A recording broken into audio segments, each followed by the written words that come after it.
நம்ம சேனல்ல பயோகிராஃபிலாம் பார்க்குறோம். அந்த வகையில் இன்னைக்கு யாருடைய பயோகிராஃபின்ற தான் போச்சு கெஸ் பண்ணியிருப்பீங்க. ஆமாங்க, பிரபுதேவா அவர்களுடைய முன்னாள் மனைவியான லதா அவர்களை பற்றி தான் எல்லாரும் இந்த வீடியோவில் பார்க்க போகிறோம். இவங்களை பற்றி பார்க்கறதுக்கு முன்னாடி இது வரைக்கும் யாரெல்லாம் நம்ம சினி சமூகம் சேனலை சப்ஸ்கிரைப் பண்ணலையோ அவங்க எல்லாரும் மறக்காம சப்ஸ்கிரைப் பண்ணிட்டு பக்கத்தில் இருக்க பெல் ஐக்கனையும் மறக்காம ப்ரெஸ் பண்ணிடுங்க. பிரபுதேவா மாஸ்டர் இப்போ பார்த்தீங்கன்னா நிறைய கான்சர்ட்லாம் பண்ணிட்டு வராரு. இந்த நிலையில அவங்களுடைய மகனையும் அறிமுகப்படுத்தியிருக்காரு திரையுலகத்திற்கு அண்ட் அவருடைய ரசிகர்களுக்கும். அவருடைய மகனுடைய நேம் பார்த்தீங்கன்னா ரிஷி ராகவேந்திரா தேவா. இவருக்கு 21 வயசு ஆகுது. இவருடைய இந்த வீடியோக்கு அப்புறம் தான் பரபரப்பா இவருடைய முதல் மனைவியை பற்றிலாம் நிறைய டாக்ஸ் வந்துட்டு இருந்த நிலையில ஆஃப்டர் டிவோர்ஸ்க்கு அப்புறம் இப்போ அவங்களுடைய மனநிலை அண்ட் அவங்க எப்படி இந்த ஃபேமிலியை ரன் பண்ணிட்டு இருக்காங்க, எப்படி அந்த ஒரு சூழ்நிலையை கடந்து வந்தாங்க, இது எல்லாத்தையும் பத்தி அவங்களே சொல்லியிருக்காங்க. அது எல்லாத்தையும் பத்தி நம்ம தொடர்ந்து இந்த வீடியோல பார்க்கலாம். அதுக்கு முன்னாடி பிரபுதேவா மாஸ்டர் எனக்கு ரொம்ப பிடிக்கும், அவருடைய டான்ஸ் ரொம்ப பிடிக்கும் யாரெல்லாம் சொல்றீங்களோ அவங்க கமெண்ட் பாக்ஸ்ல மறக்காம கமெண்ட் பண்ணுங்க. பிரபுதேவா மாஸ்டருக்கு இப்போ 2வது திருமணம்லாம் நடந்துடுச்சு. இந்த திருமணத்துக்கு அப்புறம் அவருக்கு 1.5 வயசுல ஒரு பெண் குழந்தையும் இருக்காங்க. இது எல்லாமே நமக்கு தெரியும். இந்த நிலையில இவங்களுடைய முன்னாள் மனைவியை பத்தி பேசுறது சரியா தவறான்னு கேட்டீங்கன்னா, நிறைய பிரபலங்கள் ஆஃப்டர் டிவோர்ஸ்க்கு அப்புறம் நீ யாரோ நான் யாரோ அப்படின்னு இருந்தாலும் ஒரு சில பிரபலங்கள் இப்போ வரைக்கும் கான்டாக்ட்ல தான் இருக்காங்க. ஒரு நல்ல ஃப்ரெண்ட்ஸா சப்போர்ட்டிவா இருக்காங்க. அந்த வரிசையில இடம் பிடிச்சவங்க தான் பிரபுதேவா அவர்களும் லதா அவர்களும். இவங்க 2 பேருமே திருமணத்துக்கு முன்னாடியில இருந்தே ரகசிய காதல்ல இருந்தாங்க. அண்ட் இவங்க எப்படி இவருக்கு அறிமுகமானாங்கன்னா, இவங்களுடைய அப்பா பிரபுதேவா அவர்களுடைய அப்பா சுந்தர மாஸ்டர் கிட்ட தான் இவங்க ஸ்டூடெண்டாகவும் இருந்திருக்காங்க, குரூப் டான்ஸரா தான் இருந்திருக்காங்க. அப்போ இவங்களுடைய நேம் ரம்லத் அண்ட் இவங்க ஒரு இஸ்லாமிய மதத்தை சேர்ந்தவங்க. இவங்க டான்ஸர்ல அந்த இண்டஸ்ட்ரியில பெரிய ஆளா வருவாங்க அப்படின்ற ஒரு எதிர்பார்ப்பே இருந்ததுன்னே சொல்லலாம். அந்த அளவுக்கு நிறைய டான்ஸ்ல பாத்தீங்கன்னா இவங்க ஃபர்ஸ்ட் நின்று ஆடுவாங்க. அதுல குறிப்பா சொல்லணும்னா நாட்டுப்புற பாட்டு அப்படின்ற படத்துல இருந்து ஒத்த ரூபாதாரன்ட்டு குஷ்பு அவர்கள் செமையான பெர்ஃபார்மன்ஸை கொடுத்துருப்பாங்க. அதே குஷ்பு அவர்களுக்கு ஈக்குவலா அவங்கள விட தாண்டி இவங்க அவங்க பக்கத்திலேயே ஃபர்ஸ்ட் லைன்ல நின்று ஆடி இருப்பாங்க. கண்டிப்பா யாரெல்லாம் அதை நோட் பண்ணிருக்கீங்களோ கமெண்ட் பாக்ஸ்ல மறக்காம கமெண்ட் பண்ணலாம். இப்படி ஒரு பக்கம் இவங்க குரூப் டான்சர்ல வளர்ந்துட்டு வர, இன்னொரு பக்கம் பிரபுதேவா மாஸ்டர் ஒரு ஹீரோ மெட்டீரியலா வளர்ந்துட்டு வராரு. அது ஃபர்ஸ்ட் எந்த படம் ஹீரோவானார்னா இந்து அப்படின்ற படம் 1994. இந்த படத்துல இவர் ஹீரோவா நடிக்கும் போதெல்லாம் இவங்க 2 பேருக்கும் இடையில காதலும் மலர்ந்திருக்கு. இந்த காதல் பாத்தீங்கன்னா எப்பவுமே பேசிட்டு ஊர் சுத்திட்டு இது போல எதுவுமே பண்ண மாட்டாங்களாம். இவங்க 2 பேரும் பக்கத்திலே நின்னாலும் சைலண்டா தான் இருப்பாங்களாம். கண்ணாலே இவங்க 2 பேரும் பேசிப்பாங்களாம். அந்த அளவுக்கு லவ் ஆறா ஓடி இருக்குங்க. சோ அப்படிப்பட்ட இவங்களுக்கு இடைப்பட்ட இந்த காதல்ல யாரோடைய கண்ணு பட்டதுன்னு தெரியல. ஸோ இவங்களுடைய மேரேஜ் முடிவுக்கு வந்துருச்சு. ஸோ இந்த மேரேஜ் ரகசியமா பண்ணியிருந்தாலும் பிரபுதேவா அவர்களுடைய அப்பாவுக்கு இவங்களுடைய இந்த மேரேஜ் பத்தி தெரியக்கூடாது அப்படிலாம் நினைச்சிருக்காங்க. அதனாலதான் ரகசியமா பண்ணிட்டு ரொம்ப நாளாவே வீட்லயும் சொல்லல அண்ட் மீடியா பக்கமும் சொல்லாம தான் இருந்திருக்காங்க.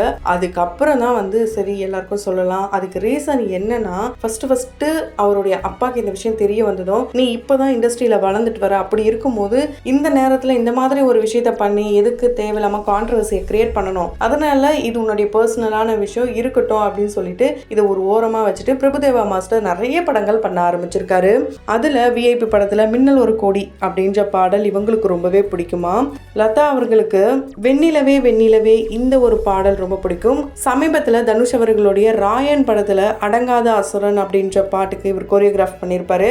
அந்த பாடலையும் இவங்களுக்கு ரொம்ப ரொம்ப பிடிக்குமா. ஸோ இப்படி அப்பல இருந்து இப்போ வரைக்கும் லதா அவர்களுக்கு நிறைய பாடல்கள் ரொம்ப ரொம்ப பிடிக்கும் பிரபுதேவா மாஸ்டருடையது. ஸோ 2 பேருமே எந்த இடத்துலையுமே விட்டு கொடுத்ததே கிடையாதாம். என்னதான் இவங்க 2 பேருக்கும் இடையில கருத்து வேறுபாடுகள் ஏற்பட்டு டிவோர்ஸ் அப்படின்ற வந்த சமயத்துல கூட 2 பேருமே ஓகே மியூச்சுவலா பிரிஞ்சிடலாம் அப்படின்னு முடிவு பண்ணி தான் பிரிஞ்சிருக்காங்க. இதுக்கு இடையில ஒரு நடிகையுடைய நேம் கூட அடிபட்டது. அதை அவங்க பேரை சொல்லி எதுக்கு, அவங்களுக்குன்னு ஒரு லைஃப்லாம் இருக்கு. ஸோ அதை நம்ம எடுக்க வேணாம். ஸோ இப்போ இவங்க இந்த அளவுக்கு புரிதலோட இருக்காங்க. ஆனா அப்பவே இந்த புரிதல் இருந்திருந்தா கண்டிப்பா இந்த விவாகரத்து நடந்திருக்காது அப்படின்றது தான் ஒரு விஷயம். ஏன்னா பிரபுதேவா மாஸ்டருக்கு 50 வயசுல ஒரு செகண்ட் மேரேஜ் நடக்கும்ட்டு அவரே எதிர்பார்க்கலையா. ரொம்பவே அன்எக்ஸ்பெக்டடா தான் இந்த செகண்ட் மேரேஜ் நடந்திருக்கு. அவங்க ஒரு டாக்டர் ஹிமானி தான் அவங்களுடைய நேம். இப்போ அவங்களுக்கு 1.5 வயசுல பெண் குழந்தை, அதுவும் இவருக்கு பெண் குழந்தை அப்படின்னா ரொம்ப ஷாக்கம். இந்த வயசுல 51 வயசுல ஒரு பெண் குழந்தை அப்படின்றது ரொம்ப பெரிய விஷயம் எனக்கு. அதனால அதுவும் இல்லாம எங்களுடைய குடும்பத்துல எல்லாருக்குமே பையன் தான் பிறந்திருக்காங்க. எனக்கே பையன்தான். அந்த முதல் காதல் திருமணம் ரொம்ப போராடி எல்லா எதிர்ப்புகளையும் மீறி தான் அந்த காதல் திருமணம் நடந்தது. ஆனால் இப்போ எப்படி இருக்குன்னு பார்த்தீங்களா அப்படின்ட்டு கோபிநாத் அவர்களோட இன்டர்வியூல கூட அவர் சொல்லியிருப்பாரு. அது மட்டும் இல்லாம லதா அவர்கள் கிட்ட இப்போ வரைக்கும் பிரபுதேவா மாஸ்டர் பேசிட்டே தான் இருக்காராம். 2 பேருக்கும், அதாவது இவங்களுடைய மகன்களான ரிஷி ராகவேந்திரா தேவா அண்ட் ஆதித் தேவா, இவங்க 2 பேருக்குமே என்ன தேவை, இவங்க எங்க போறாங்க வராங்க, என்ன பண்றாங்க, இது எல்லாத்தையுமே பிரபுதேவா மாஸ்டருக்கு அப்டேட் பண்ணிக்கிட்டே தான் இருக்காங்களாம். ஒரு நல்ல ஃப்ரெண்ட்ஷிப் இவங்க 2 பேருக்குள்ளே இருந்திருக்கு. இருந்தாலும் இந்த சிங்கிள் பேரண்டிங் அப்படின்ற ஒரு விஷயம் ரொம்ப பெரிய ஒரு டாஸ்காக தான் இருக்கும். எந்த இடத்துலையும் பிரபுதேவா மாஸ்டரும் இவங்களை பத்தி தப்பா பேசல, அண்ட் இவங்களும் எந்த இடத்துலையும் பிரபுதேவா மாஸ்டரை விட்டு கொடுக்கல. அந்த அளவுக்கு ஒரு நல்ல அண்டர்ஸ்டாண்டிங் இருக்குன்னே சொல்லலாம். பசங்கன்னா பிரபுதேவா மாஸ்டருக்கு அந்த அளவுக்கு உயிராங்க. அதுலேயும் வந்து இந்த அளவுக்கு ஒரு அட்டாச்மெண்ட்டோட, என் பையன் பெரிய பையனுக்கு 21 வயசு, சின்ன பையனுக்கு 15 வயசு ஆகுது. ஆனால் இப்பயும் பிறந்த குழந்தை மாதிரி அவனை பொண்ணுங்களை மாதிரி பாப்பான்னு தான் கூப்பிடுவேன், வாடி போடி தான் சொல்லுவேன். இப்படிலாம் பண்ணுறதை பார்க்கும்போது கொஞ்சம் கிரிஞ்சாக இருந்தாலும் அது ரொம்ப பெரிய கொடுமை. இந்த அன்புக்கு மட்டும் அடிமையாகவே கூடாதுன்ட்டு அவருடைய பர்சனல் எக்ஸ்பீரியன்ஸ்ல இருந்தும் ஷேர் பண்ணியிருக்காரு. பிரபுதேவா மாஸ்டருக்கும் லதா அவர்களுக்கும் 3 ஆண் குழந்தைகள் பிறந்தாங்க. அதில் மூத்த மகனை பற்றி தெரியும், அவருக்கு 21 வயசு ஆகுது. அவர் ஜேர்னலிசம் முடிச்சிருக்காரு. அவருக்கு ஆக்டிங்லயும் இன்ட்ரெஸ்ட் இருக்கு. ரீசெண்டா டான்ஸ் கான்சர்ட் அவங்க அப்பா கூட சேர்ந்து பண்ணியிருந்தாரு. செகண்ட் பையன் ஆதித் பாத்தீங்கன்னா 12th தான் முடிச்சிருக்காரு. அவருக்கு நீட் படிக்கணும்னு ஆசையா, பெட் டாக்டர் ஆகணும்னு ரொம்ப ரொம்ப ஆசையா, ஃபாரின் போய் படிக்க போறாராம். 3ஆவதா மகன் வந்து இறந்துட்டாரு. இவங்க 2 பேருடைய பிரிவுக்கு இவங்களுடைய மகனுடைய இறப்பும் ஒன் ஆஃப் த ரீசன்ட்டு. அப்போ இருந்த மீடியாஸ்லாம் ஒரு சிலர் சொல்லியிருந்தாங்க. ஏன்னா அந்த அளவுக்கு மன அழுத்தத்தில் இருந்ததுனால அதுல இருந்து வெளியே வர முடியாம தேவையில்லாம 2 பேருக்கும் மிஸ் அண்டர்ஸ்டாண்டிங்லாம் வந்து ஸோ அந்த மாதிரி போயிட்டு இருந்திருக்கு. அதே மாதிரி யாரும் யாரை பற்றியும் தப்பா பேசாத இருக்கிற வரைக்கும் எதுக்கு நம்ம வந்து அதையே நினைச்சு வருத்தப்படணும். ஸோ அதை நினைச்சே வருத்தப்படாம அடுத்து என்ன விஷயம் இருக்கோ அதை நோக்கி போகணும். இருக்கிற அந்த சூழ்நிலையை நம்ம புரிஞ்சுக்கிட்டு அக்செப்ட் பண்ண ஆரம்பிச்சோன்னா லைஃப் ரொம்ப நல்லா இருக்கும்ட்டு எல்லாருக்கும் ஒரு அவேர்னஸ்க்காகவும் அட்வைஸ்க்காகவும் அவங்களுடைய லைஃப் ஸ்டோரி கூட ஷேர் பண்ணியிருக்காங்க. லதா அவர்கள் ராட்சசன் படத்தை 1 மாசமா பொறுமையா கொஞ்சம் கொஞ்சமா பார்த்தாங்களாம். இவங்களோட 2வது மகனுக்கு படம் பார்க்கறது, டான்ஸ் பார்க்கறது எதுவுமே பிடிக்காதாம். ஆனால் இவங்க கூட உட்காந்து மூவிஸ்லாம் பார்ப்பாராம். நிறைய பிரபலங்கள் வந்து இப்போ டிவோர்ஸ் அப்படின்னு இருந்தாலும் அந்த டிவோர்ஸ்க்கு அப்புறம் அவங்களுடைய லைஃபாக இருக்கட்டும், அவங்களுடைய கெரியராக இருக்கட்டும், எல்லாருமே ஒரு பாசிட்டிவான வேலை தான் கொண்டு போயிட்டு இருக்காங்க. அதுக்கப்புறம் நாங்கள் புரிதலோடு இருக்கோம் அப்படின்னு சொல்லி தனித்தனியாக சில பிரபலங்கள் நிறைய பேருடைய ஃபேவரட்டான கப்புள்ஸ்லாம் வந்து பிரிஞ்சு போகிறத பார்க்கும்போது இந்த புரிதல் ஏன் அந்த டைம்ல வரமாட்டேது அப்படின்ற ஒரு கேள்வியும் இருக்கு.